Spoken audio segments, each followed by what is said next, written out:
آج کے خطبہ جمعہ کا جو مرکزی عنوان ہے وہ الولاء والبراء کے بنیادی عقیدے سے متعلق ہے۔ موضوع ہر عام آدمی، ہر تعلیم یافتہ اور ہر ناخواندہ کی زندگی سے جڑا ہوا ہے۔ موضوع جو میں نے کہا عربی زبان کی اصطلاح ہے الولاء والبراء۔ ولا کا معنی ہوتا ہے دوستی اور براء کا معنی ہوتا ہے دوری۔ میں بہت ہلکے الفاظ آپ کے سامنے استعمال کروں گا، چونکہ ہم ایک ایسے ملک میں رہتے ہیں، ملک عزیز ہندوستان میں، جہاں پر مختلف قومیں بسی ہوئی ہیں، جن کے اپنے اپنے کلچر ہے، ان کی اپنی اپنی تہذیبیں ہیں۔ یہاں پر آپ مسلمان بھی پائیں گے، یہاں پر آپ غیر مسلم بھی پائیں گے۔ غیر مسلموں میں آپ یہاں پر عیسائیوں کو بھی پائیں گے، ہندوؤں کو بھی پائیں گے، سکھوں کو بھی پائیں گے، جین مذہب کے ماننے والوں کو، جاننے والوں کو، بہرحال مختلف قسم کے ادیان اور فرقے اس ملک عزیز ہندوستان کے اندر پائے جاتے ہیں۔ لیکن ہونا یہ چاہیے تھا کہ ہم مسلمانوں کی جو اسلامی شناخت ہے، اسلام نے جو ہم کو دیا ہے، ہماری جو پہچان ہے، ہماری اس اسلامی شناخت سے غیر متاثر ہونے چاہیے تھے، لیکن ایسا ہوا نہیں۔ غیروں کے کلچر سے مسلمان متاثر ہو گئے۔ ہونا یہ چاہیے تھا کہ ہم توحید کے ماننے والے ہیں، توحید کے متوالے ہیں، تو توحید ان میں بھی آ جاتی، لیکن ایسا ہوا نہیں۔ توحید کے ماننے والے یہ شرک کے جراثیم موحدین کے اندر پائے جانے لگے۔ ہونا یہ چاہیے تھا کہ ہماری تہذیب سے وہ متاثر ہوتے، لیکن اس کے برعکس ان کے شرکیات سے ہم متاثر ہو گئے، ان کے بدعیات سے ہم متاثر ہو گئے، ان کے رسم و رواج سے ہم متاثر ہو گئے، ان کے فارمیلٹی سے ہم متاثر ہو گئے۔ ہمارا اٹھنا بیٹھنا، ہماری پہچان، ہمارا لباس، ہماری گفتگو، ہمارے لین دین، ہمارے شادی بیاہ، غرض یہ کہ زندگی کے جو معاملات ہیں ہم ان سے متاثر ہوئے ہیں، نہ کہ وہ ہم سے متاثر ہوئے۔ تو ضرورت اس بات کی ہے کہ یہ جو الولاء والبراء کا عقیدہ ہے، اس کو سمجھو، اس کو سمجھنے کی کوشش کرو۔ موضوع تھوڑا سا علمی ہے، لیکن یہ ہر عام آدمی، ہر عام و خاص ہر ایک کی زندگی سے جڑا ہوا ہے۔ بالخصوص ہندوستان کے مسلمانوں کو اس مسئلے کو سمجھنے کی ضرورت ہے کہ ولا دوستی کی کیا حد بندیاں ہیں، براء کسی سے دوری اختیار کرنا ہے تو اس کی کیا حد بندیاں ہیں، کیا لمٹ ہے کہ کس حد تک آپ اس سے دوری اختیار کر سکتے ہیں۔ بالکل آپ کے علاقے کا ایک لیڈر ہے، غیر مسلم ہے، وہ آپ اس کو ووٹ ڈالتے ہیں، آپ کی مجبوری ہے، لیکن آپ کا جو اس سے ریلیشن ہے کس حد تک ہونا چاہیے؟ کیا آپ مسلمان ہیں، آپ توحید کو ماننے والے ہیں، تو پھر آپ کا تعلق کس حد تک ہونا چاہیے؟ وہ آپ کو غیر اللہ کا چڑھایا ہوا کھلا دے گا، کھا لیں گے آپ؟ وہ کہیں پہ لے جا کے درشن کروائے گا، کر لیں گے آپ ووٹ کے لیے، پیسوں کے لیے آپ عقیدے کو، توحید کو پسے پشت ڈالتے ہیں، پھر آپ کہتے ہیں کہ ہم مسلمان بھی ہیں۔ اسی مسئلے کو سمجھنے کی ضرورت ہے۔ الولاء دوستی کی لمٹ کیا ہے، والبراء کسی سے دوری اختیار کرنا ہے تو اس کی لمٹ کیا ہے، اور یہ ہمارے عقیدے کا باب ہے۔ یہ ایسی کوئی بات نہیں ہے، یہ ہمارے عقیدے سے اس کا تعلق ہے، کیونکہ یاد رکھو کفر سے محبت کرنا بھی کفر ہے، کفر سے محبت کرنا بھی کفر ہے، اور ایمان والے سے اور ایمان سے محبت کرنا بھی ایمان ہے۔ تو یہ ہمارے توحید سے جڑا ہوا معاملہ ہے۔ اللہ رب العالمین نے، پیارے رسول صلی اللہ علیہ وسلم نے اس کی پوری تفاصیل ذکر کی ہے۔ اللہ کے رسول مکہ میں تھے، کفار مکہ کے ساتھ اللہ کے رسول کا تعلق کیسا تھا؟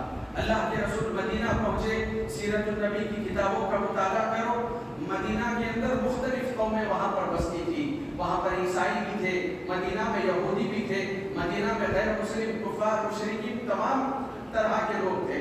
اللہ کے رسول نے کیسے ان کے ساتھ ایگریمنٹ کیا، اللہ کے رسول کیسے ان کے ساتھ رہا کرتے تھے، اس کا مطالعہ کرنے اور اس کو جاننے کی ضرورت ہے، کیونکہ شریعت نہ صرف یہ، اللہ نہ صرف یہ کہ اپنے تعلق کے ساتھ بتاتا ہے، بلکہ اللہ کے ساتھ آپ کا تعلق کیسا ہونا چاہیے، رسول کے ساتھ آپ کا تعلق کیسا ہونا چاہیے، آپ کے اپنے والدین کے ساتھ آپ کا تعلق کیسا ہونا چاہیے، آپ کے رشتہ داروں کے ساتھ آپ کا تعلق کیسا ہونا چاہیے، مسلمانوں کا آپس میں کیسا تعلق ہونا چاہیے، مسلمانوں کا غیروں کے ساتھ کیسا تعلق ہونا چاہیے۔ اسلامیہ کے اندر موجود ہے، اس کو جاننے اور اپنی عملی زندگی میں نافذ کرنے کی ضرورت ہے۔ غیروں کے ساتھ تعلق کس طریقے سے ہوگا اس مسئلے کو لوگوں نے سمجھا نہیں، اس وجہ سے یہاں پر 3 طرح کے گروہ بن گئے۔ ایک گروہ تو وہ ہے کہ جو بالکل اس معاملے میں غلو کر جاتا ہے، جیسے میں نے ابتدائی تمہیدی کلمات آپ کے سامنے کہے کہ غیروں کے ساتھ معاملات رکھنا ہے، لیکن وہ اس حد تک چڑھ جاتے ہیں، اس حد تک وہ آگے بڑھ جاتے ہیں کہ وہ ان کے جیسے معاملات کرتے ہیں، غیروں کے ساتھ وہ تمام معاملات کرتے ہیں ان کو خوش کرنے کے لیے، ان کے پاس اپنی پوزیشن بنانے کے لیے، ان کے پاس اپنا مقام بنانے کے لیے، دنیا کی کسی پوسٹ کو حاصل کرنے کے لیے وہ ایمان اور عقیدے کو پس پشت ڈال کے غلو کر جاتے ہیں۔ اب وہ یہ تفریق ہی بھول جاتے ہیں اسلام اور کفر کے درمیان میں کیا ہے فرق، وہ اس تفریق کو بھول جاتے ہیں۔ تو ایک گروہ وہ ہے جو اپنے دنیاوی مفادات کو، اپنی دنیا کو چمکانے کے لیے، اپنی زندگیوں کو بنانے کے لیے، مال و دولت اور پراپرٹی جمع کرنے کے لیے وہ تمام حدود کو تجاوز کر جاتے ہیں۔ یہ غلو ایک گروہ کے پاس ہے۔ اور دوسرا گروہ یہاں پر ہے جو تفریق کا شکار ہے۔ مسلمانوں کا ایک گروہ جو کچھ پڑھے لکھے ہیں وہ اپنے تعلیم کی بنیاد پہ گمراہ ہیں، جو پڑھے لکھے تو ہیں لیکن علم کی بنیاد پہ گمراہ ہیں۔ اب وہ کہتے ہیں ہندوستان میں رہنا ہی کفر ہے، یہ یہاں پر ایسے ایسے معاملات ہیں، یہاں سے ہجرت کرنا پڑے گا، یہاں کے مسلمان بھی کافر ہیں، یہ غیروں کے ساتھ اپنا تعلق بناتے ہیں۔ یہ ایک گروہ ہے جو شدت میں ایک دوسری راہ پر چلا گیا ہے۔ پھر اس کے بعد اب آپ کو جس گروہ کو اپنانا ہے یا جس نظریے کو، اسلامی نظریے کو اپنانا ہے، وہ ہے عدل اور انصاف کے ساتھ، وہ ہے عدل اور درمیانی راستہ۔ اسلام کیا کہتا ہے؟ اسلام کیا کہتا ہے کہ اللہ کے رسول نے مدینہ کے اندر غیروں کے ساتھ زندگی نہیں گزاری؟ کیا اللہ کے رسول نے ان کے ساتھ معاہدے نہیں کیے؟ کیا صحابہ اس مدینہ کی ریاست میں اپنے اسلام پر عمل نہیں کر رہے تھے؟ بالکل کر رہے تھے۔ تو وہ کیا ریلیشنز تھے، کیسے وہ مینٹین کر رہے تھے، عدل اور انصاف کے تقاضے کیا ہے، اس چیز کو سمجھنے اور اسی طرح کی عدل کی راہ کو، میانہ روی کی راہ کو، توسط کی راہ کو، درمیانی راہ کو آپ کو اختیار کرنا ہے۔ نہ بہت زیادہ غلو کرنا ہے، نہ بہت زیادہ اس معاملے میں سستی اور غفلت اور لاپرواہی اور شدت کو اختیار کرنا ہے۔ قرآن کریم کی آیت ہے سورۃ الممتحنہ کی، اللہ رب العالمین نے ذکر فرمایا یا ایھا الذین آمنوا لا تتخذوا عدوی وعدوکم اولیاء۔ اور بالخصوص یہاں پر جو تنیوں کا، نگر نگر جو گاؤں کا جو کلچر ہے، جہاں پر مسلمانوں کی تجارت غیروں کے ساتھ بہت کلوز ہے، ان کو تو یہ مسئلہ بہت باریکی کے ساتھ سمجھنا چاہیے۔ ریلیشن مینٹین کرنے کے لیے آپ کوئی بھی مٹھائی کھا لیتے ہیں، آپ کسی بھی طرح کا چندہ دے دیتے ہیں، آپ گلے مل لیتے ہیں، عید کے موقع پر مبارکبادیاں دے رہے ہیں۔ عقیدے کو سمجھو، کفر کو کفر جانو، توحید کو توحید جانو۔ اللہ کے رسول صلی اللہ علیہ وسلم نے کہا تمہاری زندگیوں میں شرک ایسے داخل ہوگا جیسے چونٹی چلتی ہے تو اس کے چلنے کے قدموں کی آہٹ سنائی نہیں دیتی، ویسے تمہاری زندگیوں میں توحید کو اپنانے کے بعد، ایمان کو اپنانے کے بعد شرک اور کفر داخل ہو جائے گا۔ لہذا خبردار رہنے کی ضرورت ہے۔ اللہ نے کہا اے ایمان والو لا تتخذوا عدوی وعدوکم اولیاء تلقون الیہم بالمودہ۔ اللہ تعالیٰ نے کہا اے ایمان والو کہ تم میرے دشمنوں کو اپنا دوست نہ بنو۔ جو اللہ کا دشمن ہے وہ تمہارا کبھی دوست نہیں بن سکتا۔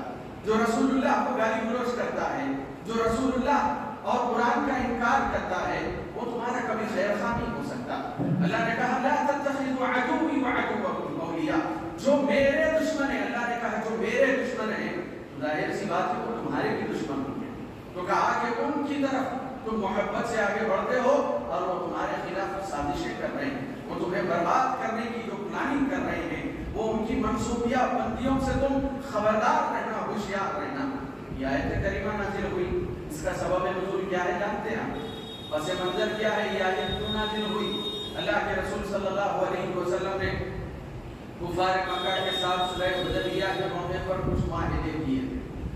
پیارے رسول صلی اللہ علیہ وسلم نے اس میں ایک شرط یہ بھی رکھی تھی کہ جو جس کو اپنا حلیف بنانا چاہے وہ اس کو اپنا حلیف بنا سکتا ہے۔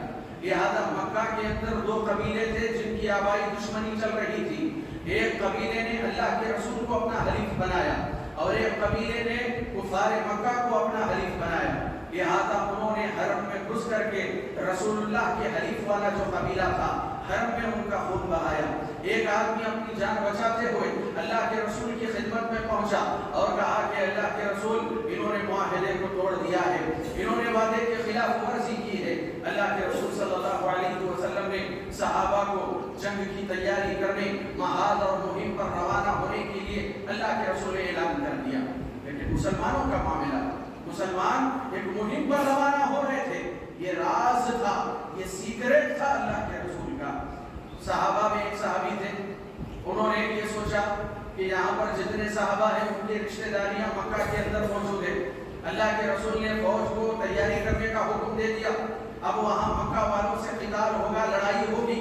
چنانچہ انہوں نے یہ سوچا کہ وہاں پر ہر ایک کی رشتہ داریاں ہیں، ان کے بیوی بچے محفوظ رہیں گے، میری تو کوئی رشتہ داری نہیں ہے، لہذا میں کفار مکہ پر احسان کرتا ہوں۔ اللہ کے رسول کا یہ جو راز تھا، اللہ کے رسول ان کے اوپر حملہ کرنے والے تھے، اس راز کو انہوں نے کفار مکہ تک پہنچانے کا انہوں نے یہ ارادہ کر لیا۔ چنانچہ اس موقع پر اس آیت کریمہ کو نازل کیا گیا۔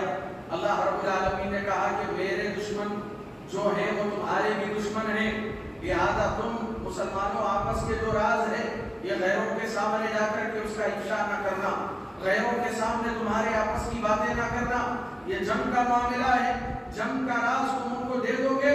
اللہ کے رسول صلی اللہ علیہ وسلم پر جب یہ آیت کریمہ نازل ہوئی، راز کا افشا ہو رہا ہے، پیارے رسول صلی اللہ علیہ وسلم نے زبیر رضی اللہ عنہ، علی رضی اللہ عنہ کو کہا فلاں مقام پر جاؤ، آسمان سے اللہ نے آیت کو نازل کیا ہے، مسلمانوں کی جنگی تیاری کا یہ راز غیروں تک پہنچایا جا رہا ہے۔ چنانچہ علی رضی اللہ عنہ اور زبیر رضی اللہ عنہ وہاں پہنچے، جس مقام کی اللہ کے رسول نے نشاندہی کی، وہاں پر ایک عورت سے ملاقات ہوئی، کہا کہ جو راز لے کر جا رہی تھی وہ دے دو، پہلے انکار کیا، جب سختی کی سر کے بالوں میں حاتم ابن ابی بلتہ صحابی نے لکھا تھا اللہ کے رسول تم پر حملہ کرنے والے، لہذا اس خط کو لے کر کے، اس عورت کو لے کر کے اللہ کے رسول صلی اللہ علیہ وسلم کے سامنے لایا گیا۔ اللہ کے رسول کے سامنے جیسے ہی یہ معاملہ پہنچا کہ یہ حاتم ابن ابی بلتہ صحابی ہے، بدری صحابی ہے، عمر رضی اللہ عنہ نے کہا اے اللہ کے رسول اجازت دے اس کی گردن مار، اس کا سر تن سے جدا کر دوں، مسلمانوں کی صفوں میں رہتے ہوئے یہ مسلمانوں کے ساتھ دغا کر رہا ہے۔ پیارے رسول صلی اللہ علیہ وسلم نے کہا اے عمر کیا تم نہیں جانتے حاتم ابن ابی بلتہ یہ بدر کی لڑائی میں شریک ہوئے ہیں، اور اللہ نے بدری صحابہ کی مقام اور ان کی فضیلت کے بارے میں یہ کہا اعملوا ما شئتم، تم نے اسلام اور کفر کی سب سے پہلی لڑائی لڑی ہے، اعملوا ما شئتم، جاؤ اللہ نے تمہاری مغفرت کر دیا، کوئی غلطی پہ اللہ تمہاری گرفت نہیں لے گا۔ حاتم ابن ابی بلتہ بدری ہے، لہذا تم ان کو منافق نہیں کہہ سکتے، ان کو قتل نہیں کر سکتے۔ چنانچہ اللہ کے رسول صلی اللہ علیہ وسلم نے تفصیلات پوچھی، ایسا کیوں کیا ہے حاتم، کیا تم نے لکھا؟ کہا کہ اے اللہ کے رسول میں نے لکھا، لیکن میرا مقصد یہ نہیں تھا کہ وہ اللہ کے رسول پر غالب آ جائیں، وہ مسلمانوں پر غالب آ جائیں، میں تو صرف اور صرف اپنے بیوی بچوں کی حفاظت کی خاطر کہ ان کفار پر میرا احسان رہے گا کہ میں نے اس کی خبر دی ہے، اس وجہ سے وہ میرے بیوی بچوں کو مرنے سے بچا لیں گے، اس کے علاوہ میرا کوئی مقصد نہ تھا۔ اللہ رب العالمین نے اس آیت کریمہ کو نازل کیا، کہا سب سے پہلی بنیادی بات یہ معلوم ہوئی مسلمانوں غیروں کے ساتھ تم تعلقات کو رکھ سکتے ہو، لیکن مسلمانوں تمہارے آپس کی جو باتیں ہیں، تمہارے اپنے جو راز ہیں، تمہارے اپنے اندرونی معاملات ہیں، تمہارے اپنے داخلی معاملات ہیں، یہ غیروں کے سامنے تم جا کر کے ڈسکس نہ کرنا، تم ان کے بارے ان کے سامنے جا کر کے گفتگو نہ کرنا۔ یہ اللہ رب العالمین نے حد بتائی ہے ہمیں کہ مسلمانوں جو مسلمان نہیں ہے اس کے ساتھ کس حد تک تم اپنے تعلق کو قائم کر سکتے ہو۔ اور اسی طریقے سے اللہ رب العالمین نے قرآن کریم میں ذکر فرمایا لا تجد قوما يؤمنون بالله واليوم الآخر يوادون من حاد الله ورسوله ولو كانوا آباءهم أو أبناءهم أو إخوانهم أو عشيرتهم۔ اللہ تعالیٰ نے کہا وہ قوم جو اللہ پر ایمان رکھتی ہے، آخرت کے دن پر ایمان رکھتی ہے، جو ایمان والے ہیں وہ کبھی بھی ان سے محبت نہیں کرتے جو اللہ اور اس کے رسول سے دشمنی جو اللہ اس کے رسول کا دشمن وہ مسلمانوں کا دشمن، وہ اہل ایمان کا دشمن، جو اللہ کا منکر مسلمانوں وہ تمہارا منکر، جو رسول اللہ کا منکر مسلمانوں وہ تمہارا منکر، وہ اسلام کا منکر۔ کہا کہ جو ایمان والا ہے وہ دلی محبت اس سے نہیں کر سکتا، اور یہاں پر کسی طرح کی تعبیر کرنے کی ضرورت نہیں ہے۔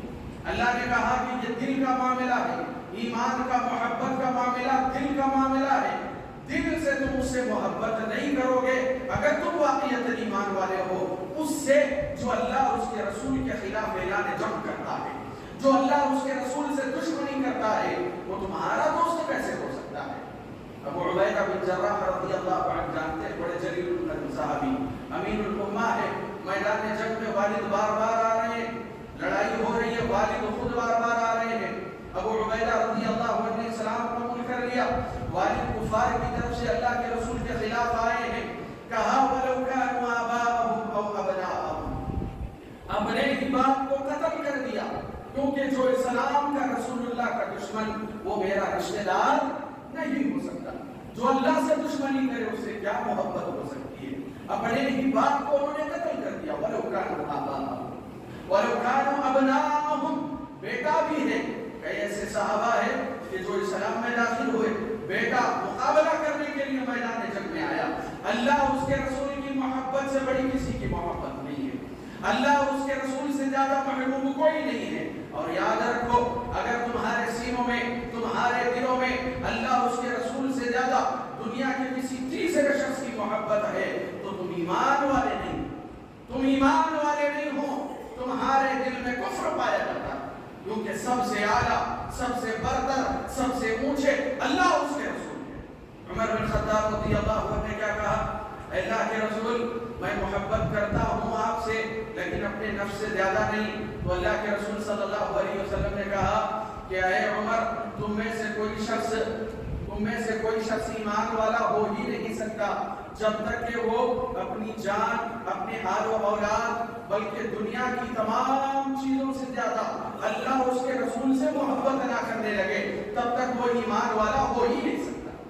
لہذا سب سے پہلے اپنے دلوں کو سجاؤ اللہ اور اس کے رسول کی محبت سے، غیروں کی محبت یہ گھسپیٹیے ہے اگر تمہارے دلوں میں داخل ہو گئے، یہ چور دروازوں سے تمہارے دلوں میں اگر داخل ہو گئے تو یاد رکھو کہ تمہارے دلوں میں ایمان باقی نہیں رہے گا۔ تو کہا کہ سب سے پہلے یہ اللہ اور اس کے رسول سے محبت کرنے والے ہیں، اور اسی طریقے سے میرے بھائی اگر آپ کسی کو اس کے دین کی وجہ سے محبت کرتے ہیں، دین سے مراد دین اسلام نہیں، دین کفر، اگر کوئی شخص ہے اور آپ کو اس کے کفر کی وجہ سے محبت ہے آپ کو، تو آپ یقین مانیں یہ بھی کفر کا حصہ ہے، آپ کافر ہو جائیں گے۔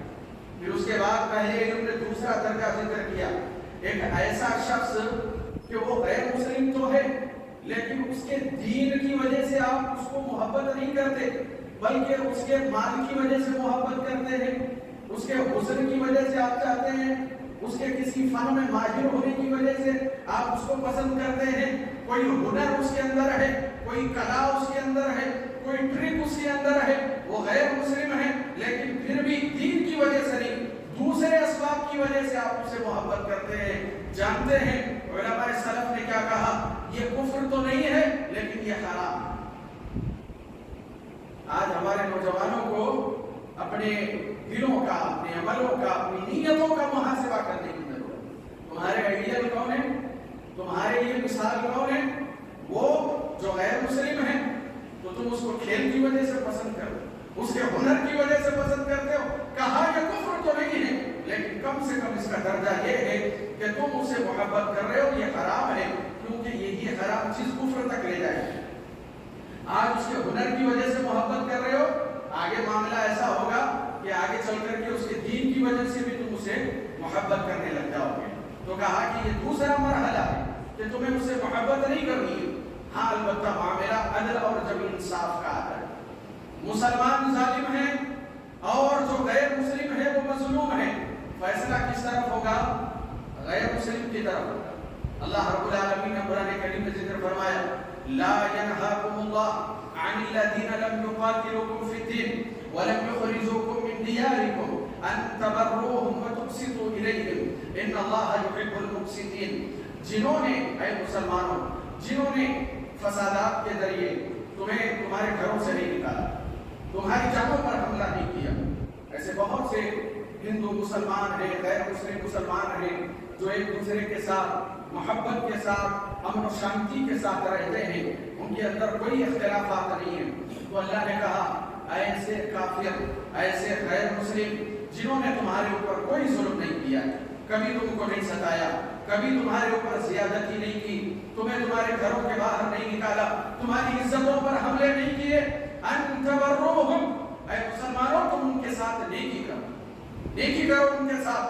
غیر مسلم میں کوئی مسئلہ نہیں ہے, لباس نہیں ہے لباس پہناؤ, بھوکا ہے کھانا کھلاؤ, یہاں پہ مسلمان غیر مسلم کی تفریح کرنے کی ضرورت نہیں ہے. اللہ نے کہا یہ ریلیشن مینٹین دین کی وجہ سے, کسی ہنر کی وجہ سے نہیں, انسانیت کی وجہ سے تم ان کے ساتھ اپنے معاملات کو رکھ سکتے. لیکن محبت ہوگی تو اللہ اس کے رسول سے, کیونکہ جو اسلام کو چھوڑے گا, جو کفر کا شیدائی بنے گا, اہل کفر سے محبت کرنا یہ کفر کا چور دروازہ ہے. کہا کہ انسانیت کی خاطر اپنے تمام تر معاملات کو تم رکھ سکتے ہو, عدل کے معاملے کرو, انصاف کے معاملے کرو. اللہ رب العالمین نے قرآن کریم میں پیارے رسول صلی اللہ علیہ وسلم کو تنبیہ کی.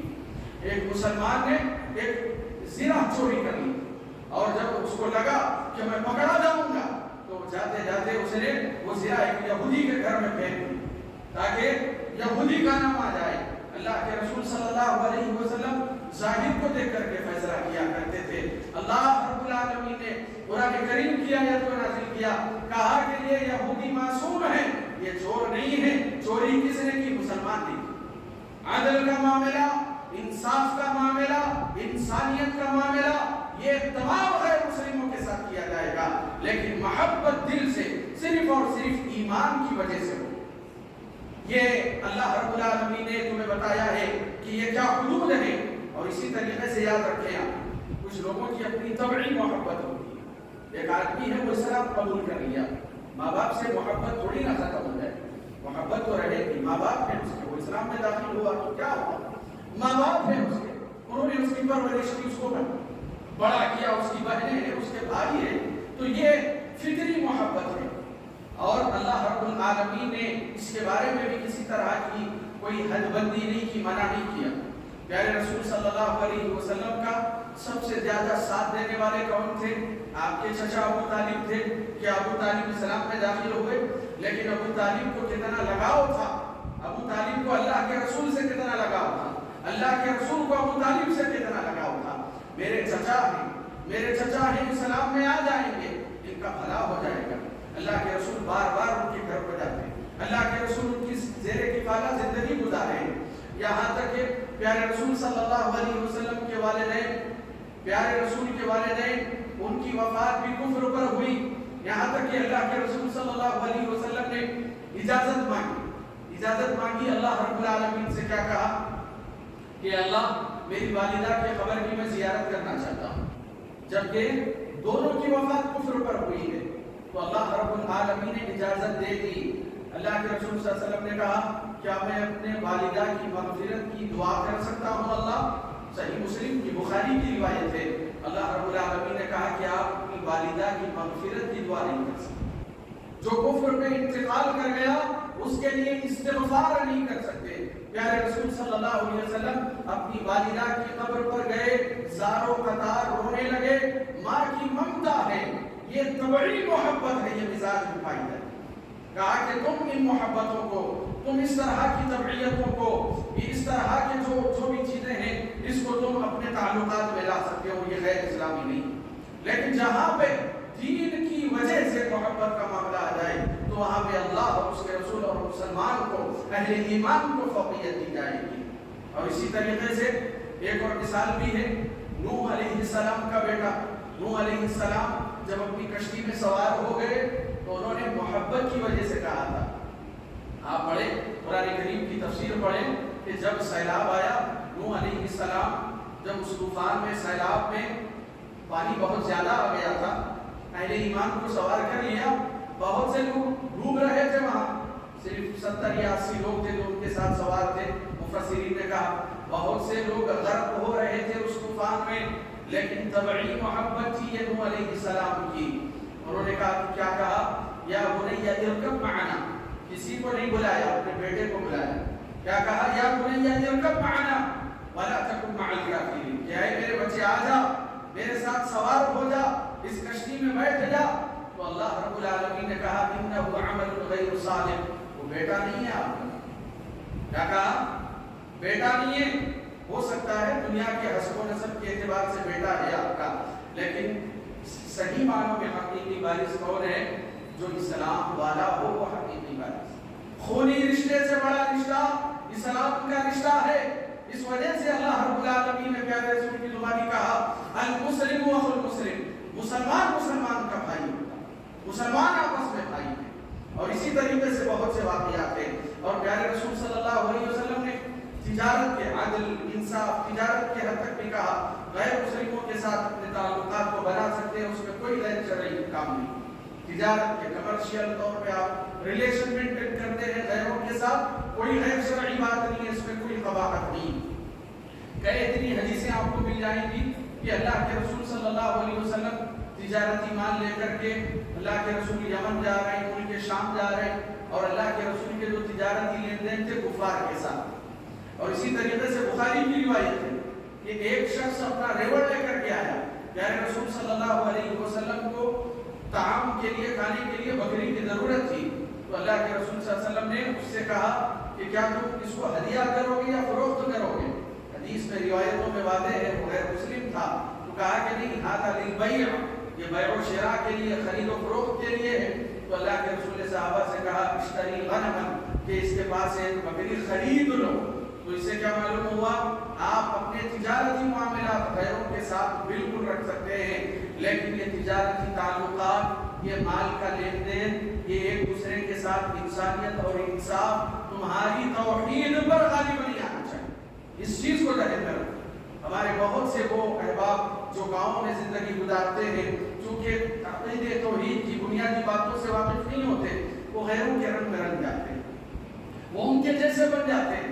وہ یہاں مزار پہ آ رہا ہے، وہ قبر پہ جا رہا ہے، وہ مندر پہ جا رہا ہے، وہ اس کا کھا رہا ہے، وہ اس کا کھا رہا ہے، چڑھاوے کے کھا رہے ہیں، وہ اس کو چندہ دے رہا ہے، یہ اس کو چندہ دے رہا ہے. یہ سب شرکیات میں پڑے ہوئے ہیں مسلمان. یہ مسلمانوں کی حقیقت ہے. اور جب ان سے کہا جائے تو وہ کہیں گے کہ نہیں، اس ریلیشن کو مینٹین کرنے کے لیے ہمیں کسی بھی حد تک جانا پڑتا ہے. توحید کے معاملے میں آپ کمپرومائز نہیں کر سکتے. کیا اس میں کوئی گنجائش ہے؟ اللہ کی توحید کو چھوڑ کے کفر کو اپنانے کی کوئی گنجائش ہے؟ آپ انسانیت اور عدل کے تقاضوں کو پورا کریں، لیکن آپ کفر تک پہنچ نہیں سکتے. یہ چند باتیں تھیں جو میں نے آپ کے سامنے رکھی. اللہ رب العالمین سے دعا کرتا ہوں کہ اللہ رب العالمین مسلمانوں کے عقائد کی اصلاح فرمائے.